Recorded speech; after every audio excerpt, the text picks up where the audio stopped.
Good afternoon, Fresh Baked. Today I'm going to talk to you a little bit about what it is that you want from a theme park, from Disneyland or any other theme park for that matter. And I mentioned that because what we're going to discuss is actually from Universal. But in yesterday or in our last episode, I asked you guys what it is, what's like the number one thing that you want from a theme park before you will consider returning. And we got quite a few responses again, and some of them, it was curious. There was an interesting mix. There were some of the expected stuff. Chloe S., for example, said limited capacity and all the rides open, which is pretty standard. I would think that a lot of people would want this. They don't want to just jump right into the deep end. So they want fewer people to reduce risk, but they don't want to have their experience limited at the same time. Baby swimmer masks, on the other hand, she said no masks. She doesn't want to be asked or required to wear a mask. She's fine with hand sanitizers at the end of the riders and stuff like that. Basically, putting it on us, but she doesn't want to have to wear a mask. And that's more common than I thought it would be. I thought that wearing masks was pretty acceptable for most. I know that there are outliers. There are folks out there protesting this, getting in fights over it, which, that gets all the headlines. But these are just one or two stories here and there. I mean, I think the vast majority of people are fine with wearing masks. When I go out into town and I go to Target, I don't see anything like that. I see everybody wearing a mask, willingly. There's a whole, you could do a whole social commentary, a whole study on the balance between masks and no masks. Some people just find it a complete violation of their own personal freedoms. Others, like, if you don't wear it, you want me to die. Basically, there's a wide range of opinions there. And again, as something that I like to commentate on frequently, we are all different. Now, here's an interesting one. Carrie Duff says she wants to be sure that she can get in enough consecutive days, in order for her to use her multi-day tickets, assuming, I presume, these are pre-purchased multi-day tickets. And that is a fascinating question. And it's something that we touched on briefly in yesterday's live stream. The assumption is that there's going to be reservations, just like they did at Shanghai. If you've already bought a multi-day ticket and you're coming in from out of town, let's say, from one of the flyover states or something like that, you want 2 or 3 days, but what if you can't get one? This is a situation that is potentially a huge problem for Disney. And the only thing I could think of is that they just refund those tickets, right? That's the only possible explanation or only possible way around this. It's going to make this more of a local thing. It's going to make this a California only thing. If you are told, if you have to get a reservation, only a reservation, I guess you could do that. They'd have to do it in advance, way in advance, but they only did it a week in advance at Shanghai. Oh my gosh, this is racking my brain. If you're planning a vacation, you can't plan a vacation in a week. You can't get the time off from work in a week. These are things that are planned months in advance. Wow. Okay, let me move on, because the most common response that I got, this was really surprising. The most common response I got was do nothing.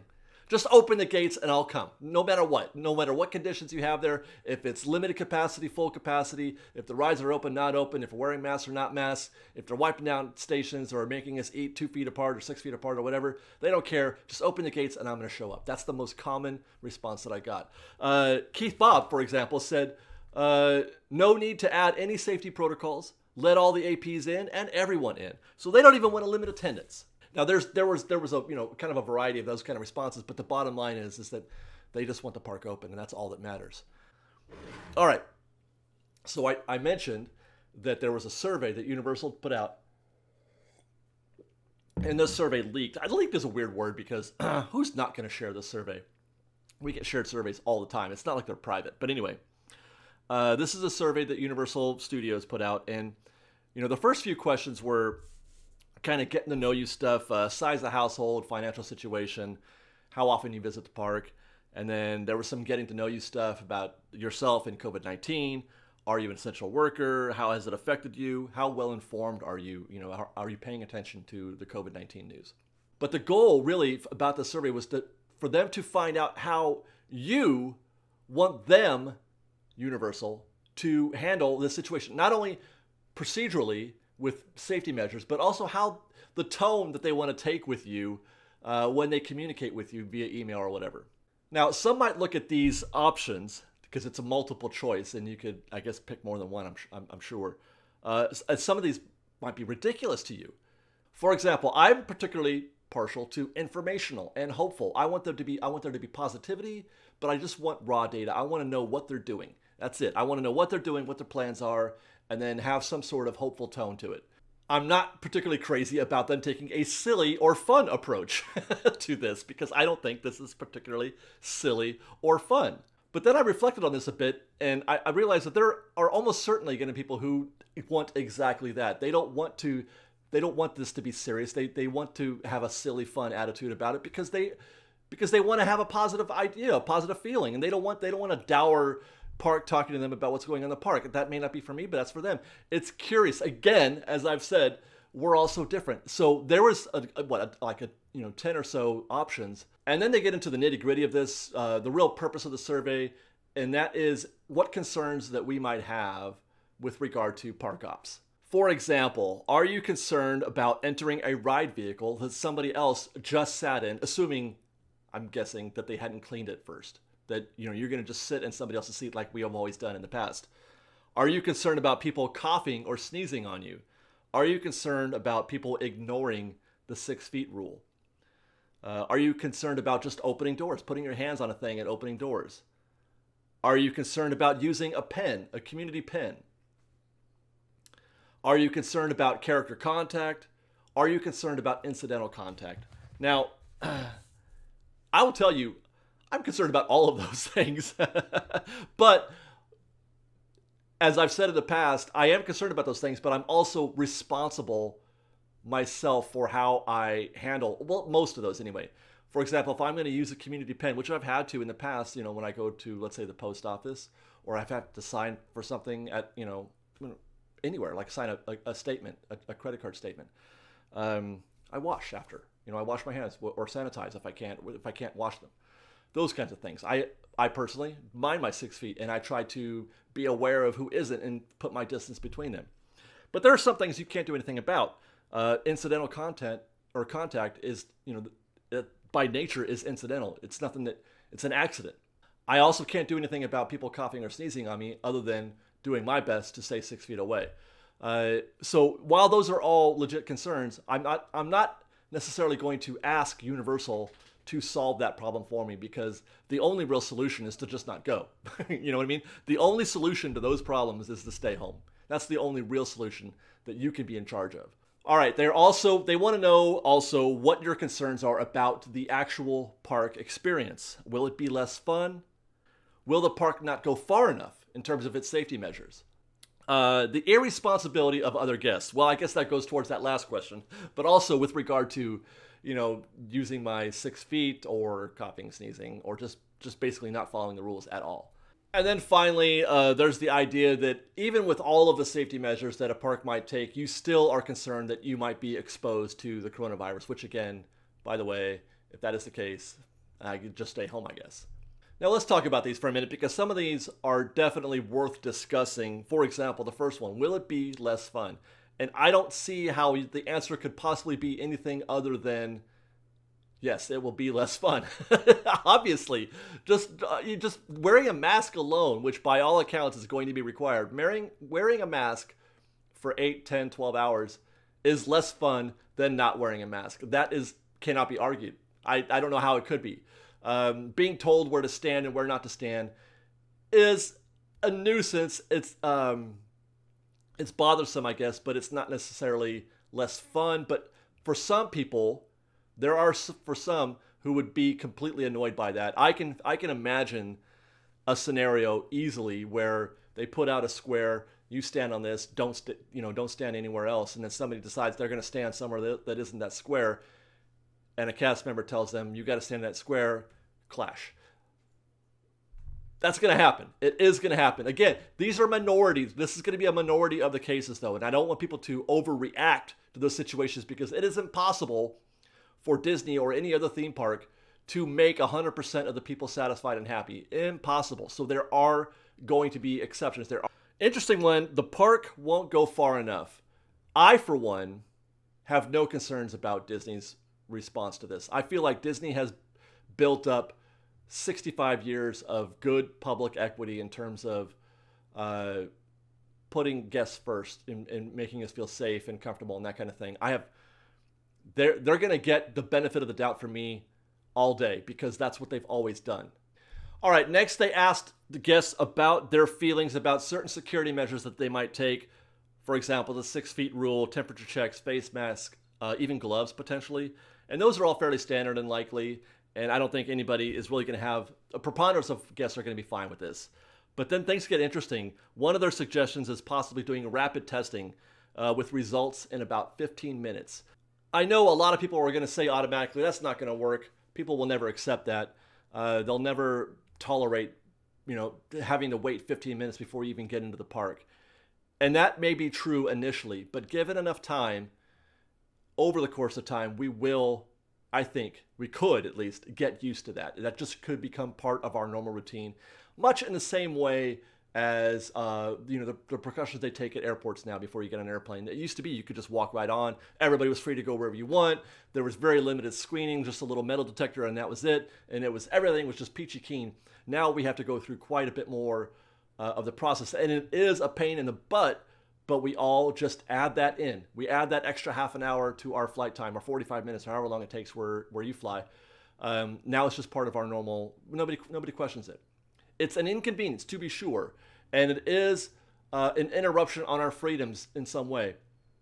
But it is something that people will get used to, I believe. There's the notion of an immunity passport. I didn't know what this was, so I looked it up, and these are issued when somebody has already come down with the virus and their body has probably developed antibodies. And then you were issued this passport or whatever with the idea that it may suggest that you are somehow now immune to getting it again, and therefore you can't transmit it again.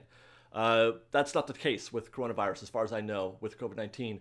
I've heard of multiple cases where somebody who had coronavirus in the past got it again. So while it's more likely that you won't get it again because of the antibodies, which is the whole purpose of a vaccine, if I understand it correctly. While it is more likely, it does not preclude it 100%. Then there's the self-reported health declaration, which just by the sound of it makes no sense to me. So I tried to look that up again. I don't know what this is.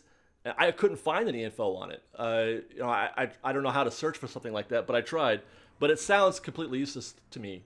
I guess you complete a form that says whether or not you're sick, but why would you go all the way to the park just to fill that out and say you're sick and go home? So I'm not sure what possible use this kind of thing could be, unless I'm understanding it incorrectly. Fresh Baked, educate me on what a self-reported health declaration is. And then there's contact tracing, which is another fascinating conversation. It's a wristband that tracks your movement with, as well as the movements of others, whoever's wearing it. And if it's used correctly, it could it could inform you if you were possibly exposed to a virus. Let's say 10 people are wearing the wristband, and then a week after going to the park, somebody says, hey, I got the coronavirus. They tell the people who have the wrist, who produce those, and then that wristband tracks who you came in contact with, and then they can notify all those people who were within contact range of that person who got sick. Some people are going to object to this due to privacy concerns. They don't want to be tracked. But I'm here to tell you that you already are. If you go to Walt Disney World and you get yourself a Magic Band, you are already being tracked. You've already agreed to being tracked. Now, it may or may not be a one-for-one comparison. It may not be exactly the same thing. It's at least a little bit the same thing. And it is the fact that you have given up some of your privacy when you wear the Magic Band. So if you're prepared for that, you should be prepared for contact tracing. And this last one was perhaps the most fascinating question for me. And that is, what potential benefits could Universal offer you, or any theme park for that matter, could they offer you in order to entice you to come to the park? A free safety kit with a mask and a hand sanitizer. That sounds good. I'm down with that. A $50 gas card, which I'm laughing out loud. That was what I wrote on my notes, and it made me laugh out loud again here. I don't want your $50 gift card, Universal. I don't want your $50 gift card. I want to know that I'm not going to get the virus when I go to your park. I want to feel better about that. I don't know what a gas card is going to help me. My health is not worth $50. That's what I'm saying. Okay, so that I found that's kind of offensive, actually. That's kind of offensive that they're putting a price on this. A half-hour behind-the-scenes experience of a writer's show. Sounds great, but that's not going to get me to the park, in my opinion. No penalties or fees if you change or visit, or if you change your visit date. No, that's not an enticement for me because that should be procedure. That should be standard procedure. That's not that should be automatic, always, no matter what. A free express pass for your travel party, like a fast pass. Again, that's nice. I wouldn't mind that, but my health isn't worth that. I want personally. This is my opinion. There's no price, and that is a price. There's no price on health. I want to know that you are taking care of us. That's what I want to know. Limited capacity. Now that's a thing. There you're putting us ahead of park attendance, which I prefer. So do limit capacity. I think that's a good one. Money back guarantee if you cancel. Again, I don't think that's an enticement because that's a price on health. That should be standard operating procedure. That shouldn't be an option. They shouldn't be having to say, hey, maybe we'll do this. They should do that no matter what. And then again, it says LOL again. But before I even read it, free parking at City Walk. Come on, guys. Come on. If I'm worried about whether or not the park is safe enough for me, giving me free parking isn't going to change my mind. Don't be ridiculous. That's offensive. Silly, even. So I think that there are things that they can do and things that they should be doing automatically. But I think the most important thing of those that they mentioned, limited capacity, I think is the first and best way to encourage guests to be more likely to come to the park because fewer the people, the less likely it is that you're going to make contact. All right, now I said that was the last one, but there was one other thing that they talked about, and there was a hypothetical opening experience. And I mentioned this only because in it, they suggest that the prices might increase by 25%. If they did all these things, if the park was open and all this, and they increased the price 25%, would you still go? Now, I point this out because some people, I've seen a lot of people suggest that they should lower the prices because the experience might be limited in some way. Some attractions might be open. There's more burden on guests, that kind of thing. And I said, no, definitely they're not going to be lowering prices. But I do think that it is far more likely that a park will raise prices than lower them due to this. And that is because if they're going to be limiting capacity, they might still try to be at least break even. In order to do that, because there's a lot of overhead dealing with COVID. There's all the safety measures they have to take, all the stuff that they've had to install, all the additional cast members that they've got to bring in to or I should say, relative, the ratio of cast members to guests is going to go way up as a result of this. And all of that is an expense. So they may be trying to mitigate their losses, or at least maybe even try to make a profit. Who knows? And I can't blame them for that. And that's it, guys. Those are the highlights from the Universal survey. I would expect that Disney guests... You know what? I didn't get a survey. Now that I think about it, my house has 3 passes. None of us, as far as I know, got a survey. I wonder if they limit who they send it to. But I would expect that Disney probably did something similar. But what are your thoughts on that? I'd be curious to know. Let us know in the comments below. For our next episode, Fresh Baked, our next topic, the next conversation that I'm going to be having with you is about the divide between attractions that are based on intellectual property, Disney IP, and original created content. By that I mean original created content would be Pirates of the Caribbean, Haunted Mansion, Big Thunder, Space Mountain. Those are all attractions that aren't based on something that already existed previously, whereas Indiana Jones, Galaxy's Edge, Peter Pan ride, or Guardians of the Galaxy Mission Breakout. These are all attractions whose theme is based on a Disney-owned property. Or do you prefer IP, or do you prefer original created content? I know some of you are going to say some things that seem obvious, but I'm going to counter that with some other information. But just let us know in the comments below. And until next time, thanks for watching. And don't forget to subscribe to our channel, to hit the notification button, and love each other and be kind, because I love you. And we'll see you next time. Fresh Baked.